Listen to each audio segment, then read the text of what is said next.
प्रश्न है कि क्या अकेले रह कर के भी स्वयं को जान सकते हैं? मन हमेशा भीड़ में क्यों रहना चाहता है?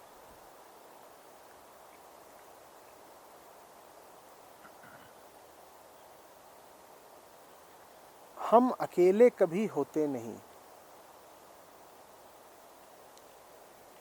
हम जिसे अकेलापन कहते हैं उसमें भी संसार मौजूद रहता है।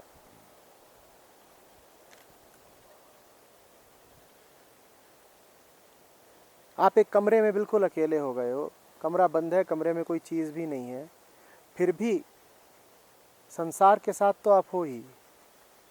बस अब जो संसार है आपके पास वो मानसिक है, काल्पनिक है। मन विचार कर रहा है संसार का। अब ये जो संसार आपके सामने आएगा ये एक विचारा हुआ संसार है, गढ़ा हुआ संसार है। ये संसार का किस्सा है, ये संसार की हकीकत नहीं होगी।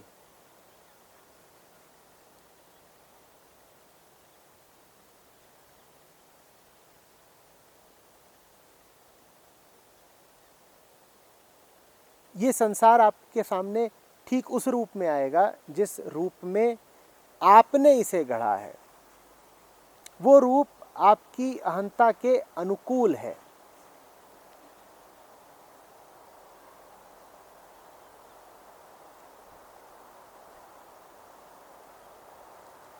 और जब आप वास्तव में संसार के सामने होते हैं, संबंधों में होते हैं, तब संसार की कल्पना नहीं बल्कि संसार का तथ्य आता है आपके सामने।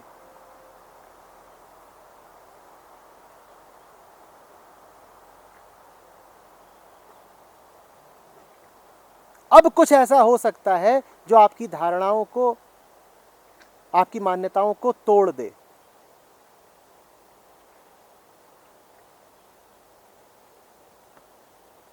आपकी कल्पनाएं चूंकि आपकी हैं इसीलिए वो आपकी धारणाओं से उपजी हैं। जो धारणा से ही उपजा है वो धारणाओं को तोड़ तो सकता नहीं।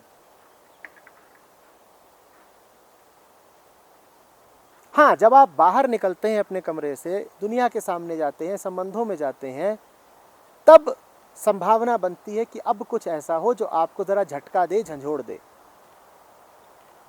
क्योंकि अब संसार का तथ्य आएगा आपके सामने। याद रखिएगा, कमरे के अंदर, कमरे के बाहर, दोनों ही दशाओं में अकेले नहीं हैं आप। और जो अकेला होता है वास्तव में, जिसे कैवल्य से मतलब है, उसे फर्क नहीं पड़ता कि वो कमरे के भीतर है, कमरे के बाहर है। क्योंकि वो जानता है कि दूसरापन, द्वैत तो सदा मौजूद रहेंगे, बस वो वहां न चढ़ आए जहां उन्हें नहीं होना चाहिए। केंद्र में कैवल्य रहे, अद्वैत रहे, अकेलापन रहे। बाहर बाहर दूसरे रहेंगे ही रहेंगे। ये कोशिश करना कि बाहर भी दूसरे न रहें, बाहर से भी मैं दूसरों को बेदखल कर दूं, कमरा खाली कर दूं, ये मूढ़ता की बात है। कमरे से आपने सबको हटा दिया, कमरा तो बच गया ना। आप कमरे को देखेंगे तो कमरे के कारीगर का ख्याल आएगा, कमरे का कोई रंग होगा, उस रंग को देखेंगे तो किसी स्त्री की साड़ी का ख्याल आ जाएगा। ये लीजिए, कल्पना का घोड़ा दौड़ पड़ा। कहां अकेले रह गए आप? कमरे में भी अकेले नहीं है। निर्जन से निर्जन जगह आपको छोड़ दिया जाए, आप अकेले नहीं रह जाएंगे। और कुछ नहीं तो अपना नाम तो याद रखेंगे, अपने नाम के तो साथ हैं, स्मृतियां तो साथ हैं। अपने हाथ को देखेंगे, नाखून को देखेंगे,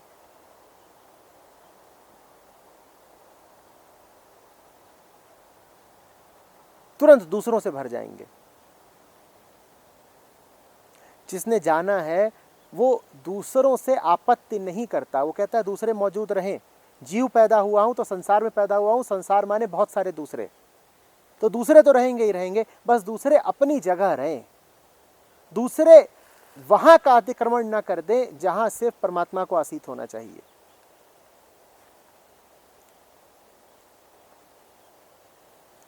सर्वत्र दूसरे ही दूसरे हैं, रहने दो उनको वहां पर।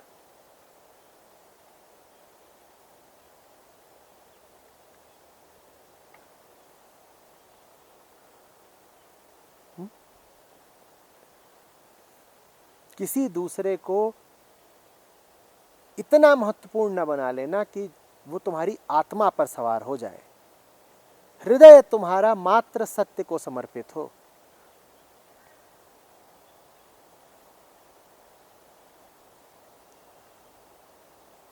दूसरे होते हैं, उनमें से किसी का मूल्य कम होता है, किसी का ज्यादा होता है। सबके अपने अपने तुलनात्मक सापेक्ष मूल्य हैं, कीमतें हैं, पर किसी की भी कीमत अनंत नहीं है। अनंत कीमत, आखिरी कीमत, उच्चतम कीमत तुम सत्य को ही देना और किसी को नहीं।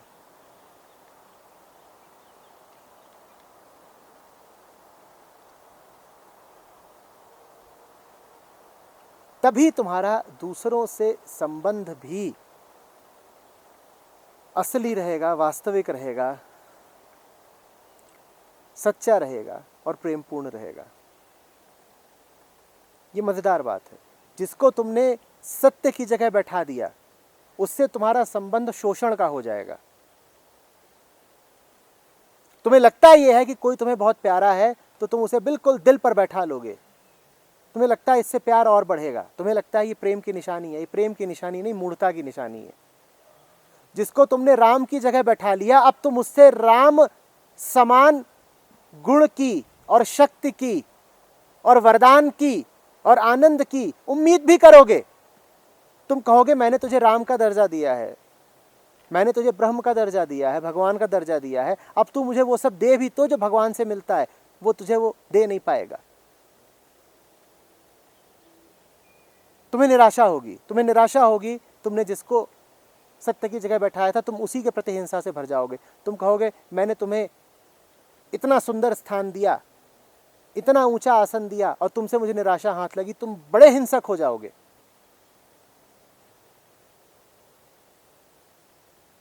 जिससे रिश्ते ठीक रखने हो उसे जरा नीचे रखना, हृदय के केंद्र पर मत बैठा लेना। दुनिया से रिश्ते ठीक रखने हो तो राम से अपना रिश्ता सच्चा रखो, सत्य से अपना रिश्ता सच्चा रखो।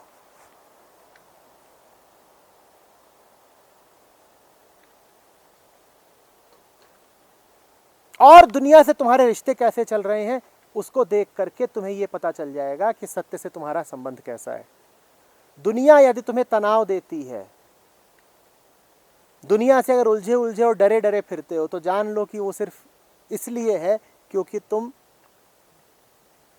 राम के प्रति समर्पित नहीं हुए, वफादार नहीं हुए। दुनिया से तुम्हारा गणित क्या चल रहा है, कैसा बैठा है समीकरण,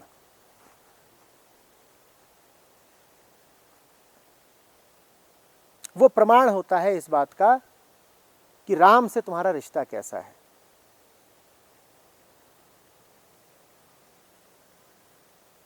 तो दुनिया से अपने रिश्ते पर नजर रखो, नजर रखो, सर पर मत चढ़ा लो। साक्षी होने को कह रहा हूं, मोहित हो जाने को नहीं कह रहा हूं। दुनिया से तुम्हारा क्या रिश्ता चल रहा है इसके साक्षी रहो। दुनिया से मोहित होकर दुनिया को सर पर मत चढ़ा लो। ये दो अलग अलग बातें हैं।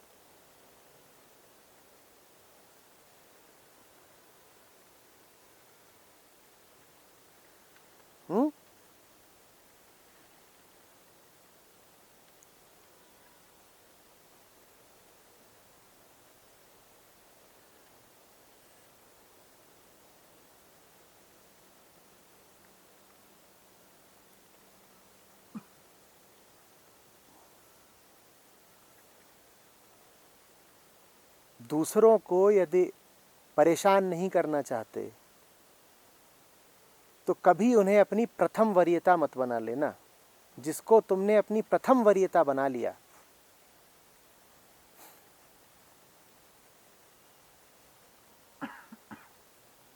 उसको अब तुम सिर्फ दुख दर्द दोगे और उससे सिर्फ दुख दर्द पाओगे। किसी इंसान से मन लगने लगा है तुम्हारा और नहीं चाहते हो तुम कि तुम दोनों एक दूसरे के लिए विपदा का कारण बनो, तो उससे कहना कि तू भी मुझे बहुत महत्व मत दे और मैं भी तुझे बहुत महत्व नहीं दूंगा।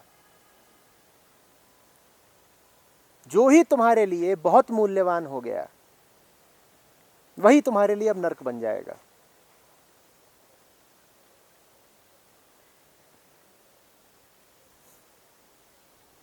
जरा हल्के रखो, जरा नीचे रखो, जरा दूर रखो, दुनिया को दुनिया की जगह पर रखो।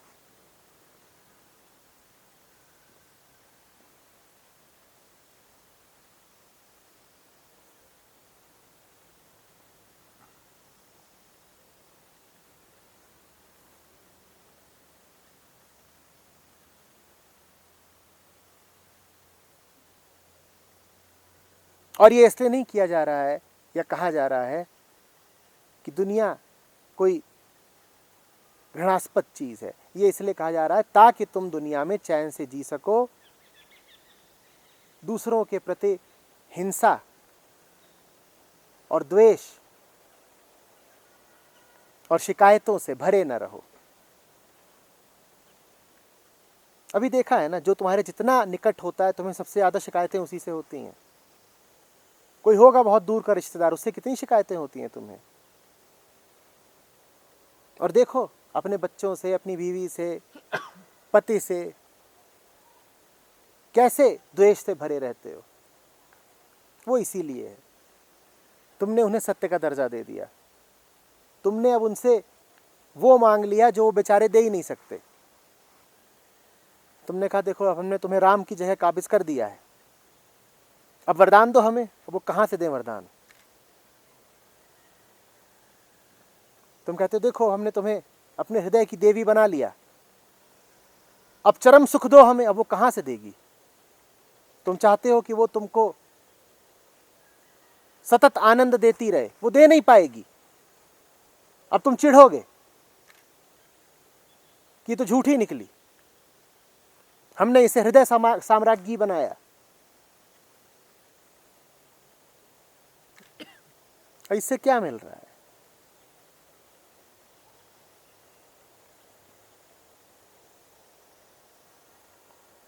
अमृत सोच के पिया था तो गुनगुना तेल निकला।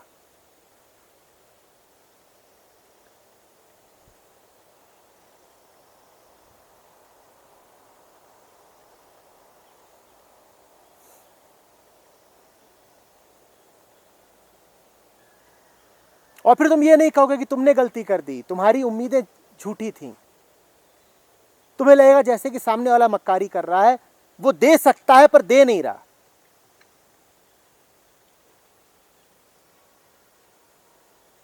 तुम्हें लगेगा कि वो तुम्हें परम आनंद दे सकती है पर जानबूझ के दे नहीं रही, कुछ छुपा रही है, कुछ बचाए ले रही है। तो तुम और डंडा लेके दौड़ोगे। देती काहे नहीं। उस बेचारी के पास हो तो न दे, वो खुद प्यासी है, वो खुद इसी झंझट में फंसी हुई है। उसने भी तुम्हें यूं ही हृदय सम्राट नहीं बनाया था, उसे भी लगा था कि तुम उसे चरम आनंद दे ही दोगे। तुम भी कहां दे पाए।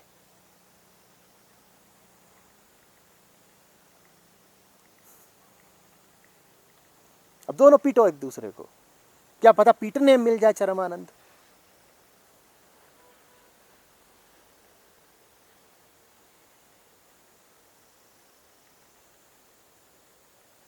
विधियां हैं, क्या पता इसी में आनंद आता हो।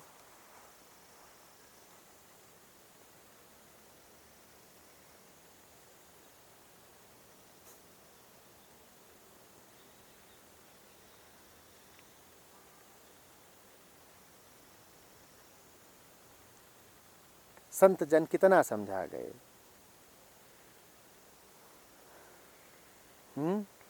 कि मिट्टी से घी नहीं चुएगा, तुम उसे कितना भी निचोड़ लो। पर जो संसारी है वो इसी प्रयत्न में लगा है कि मिट्टी से घी निकाल लूं।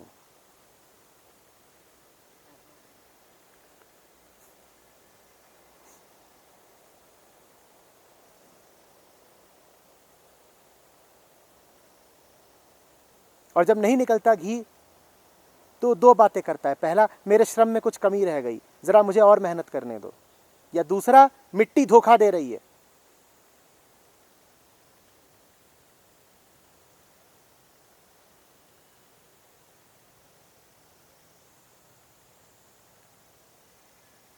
अपने आप को धोखा इत्यादि मत दो।